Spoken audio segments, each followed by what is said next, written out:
जय मसीह की दोस्तों। सीमित अवधि और उद्धार बिंदु व्यवस्था विवरण 15:1-5 पढ़े। जैसा कि इन पदों में पाया गया है, प्रभु ने अपने लोगों से क्या मांग की। अन्य 7 वर्षीय विधियों के सामंजस्य में निर्गमन 21 व्यवस्था 23:3-4 न केवल दासों या सेवकों और भूमि को विनियमित किया गया, बल्कि उधारदाताओं को भी, चूंकि ऋणदाता किसी भी ऋण को माफ नहीं करना चाहते थे।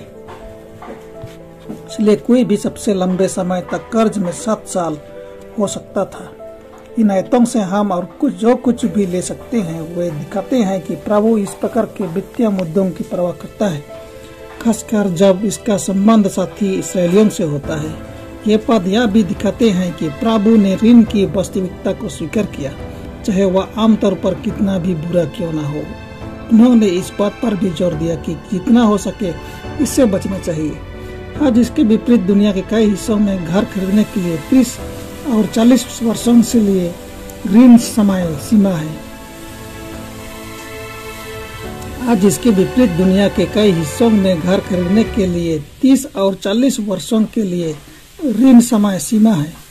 ऐसा लगता है कि ये कारण घरों की कीमत इतनी अधिक है कि इन्हें खरीदने के लिए ऋण उपलब्ध कराने की आवश्यकता होती है। इस बीच कई लोग माता पिता और छात्र शिक्षा के लिए पैसे उधार लेने के बारे में सोचते हैं। एक नियम के रूप में कॉलेज की डिग्री प्राप्त करने से किसी व्यक्ति के शेष जीवन के लिए आय क्षमता में वृद्धि होगी। कुछ लोगों को अपनी शिक्षा के लिए कुछ पैसे उधार लेने पड़ सकते हैं, लेकिन इन बातों पर ध्यान रखें, आपको इसे ब्याज सहित वापस करना होगा। उन सभी अनुदानों और छात्रवृत्तियों को प्राप्त करने का प्रयास करें जिनके लिए आप अर्हता प्राप्त कर सकते हैं। काम करें और स्कूल के लिए जितना हो सके बचत करें। केवल वही कोर्स करें जिससे आपको नौकरी मिले। माता पिता की मदद लें। बाइबल के जमाने में माता पिता ने अपने बच्चों को खेती की जमीन दी ताकि वे अपना जीवन यापन कर सकें। आज वह विरासत संभवतः एक शिक्षा होनी चाहिए ताकि वे स्वतंत्र वयस्क बन सकें। एक आदर्श दुनिया में कोई उधार नहीं होगा और कोई कर्ज नहीं होगा, लेकिन क्योंकि हम एक आदर्श दुनिया में नहीं रहते हैं, ऐसे समय हो सकते हैं जब उधार लेना आवश्यक हो। बस सुनिश्चित करें कि आपके पास सबसे अच्छा सौदा संभव है और सर्वोत्तम ब्याज दर उपलब्ध है। फिर उतनी ही न्यूनतम राशि उधार लें जिसकी आपको आवश्यकता है और ब्याज लागतों को बचाने के लिए इसे यथाशीघ्र भुगतान करें। सिद्धांत रूप में, हालांकि मानवीय रूप से किसी भी हद तक हमें कर्ज से बचने की कोशिश करनी चाहिए और अपने दैनिक जीवन में बाइबल की वित्तीय सिद्धांतों का पालन करने के द्वारा हम अनावश्यक ऋण से बचने की दिशा में एक लंबा रास्ता तय कर सकते हैं। यदि आपने लोगों को पैसा उधार दिया है तो आप उसके साथ अपने व्यवहार में कितने ईमानदार और निष्पक्ष और दयालु हैं।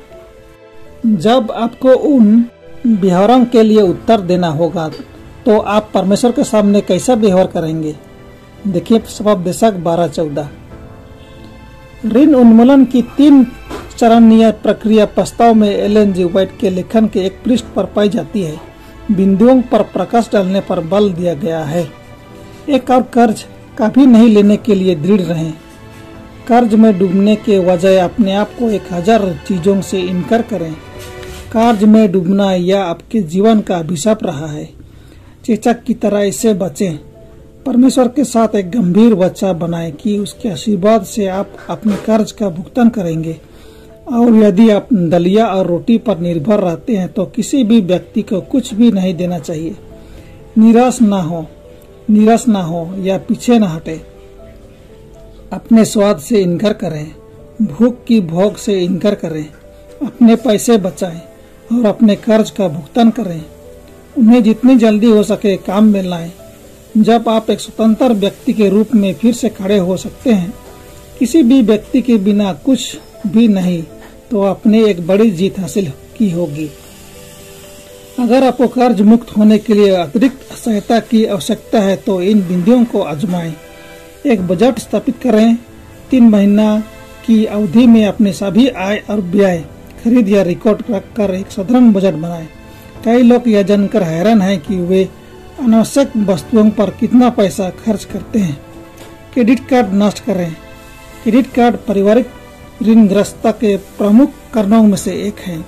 वे उपयोग करने में बहुत आसान है और भुगतान करना बहुत कठिन है। यदि आप पाते हैं कि आप हर महीना कुल कार्ड का भुगतान नहीं कर रहे हैं या आप उनका उपयोग उन वस्तुओं को खरीदने के लिए कर रहे हैं जिन्हें आपने अन्यथा नहीं खरीदा होता, तो आपको अपने क्रेडिट कार्ड को नष्ट कर देना चाहिए, इससे पहले कि वे आपको या आपके बीवा या दोनों को नष्ट कर दें। आर्थिक उपाय शुरू करें। कभी कभी हम इस बात से अवगत नहीं होते हैं कि हम अपने मासिक खर्चों पर कितनी बचत कर सकते हैं। केवल कुछ छोटी छोटी चीजों के बारे में जिन्हें हम खरीदते हैं वे जल्दी से जुड़ जाते हैं। प्रार्थना करें। प्यारे पिता, इस वचन के लिए धन्यवाद देते हैं। इस वचन में तेरे आशीष हो। छोटी प्रार्थना यीशु के नाम से मांगते हैं, आमीन।